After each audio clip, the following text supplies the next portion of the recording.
මම මේ දුස්පරොස් එහෙම කියනව නෙමෙයි.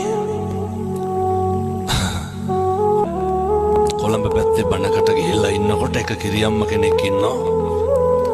ඔය ඒක අපේ අම්මලාගේ තියෙනවනේ අර කරහර හදාන්න පොඩි පොකට් එක. අර පොඩි පොඩි අයිටම් දාගෙන ඉන්නේ. මුන්ද මේකට අත තියාගෙන ඉන්නවා. චලං ගාලා හැනවා වදිනකොට.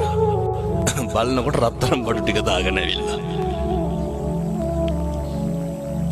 බයට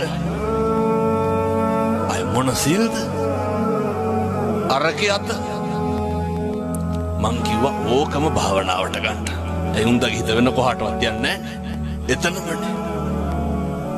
ඒඳා පුරුදු වෙන්න සිල් ගන්නකොට. සිල් ගන්න හම්බෙන්නේ හරිය හම්බෙන්නේ. එහෙම සේරටම සිල් ගන්න බෑ.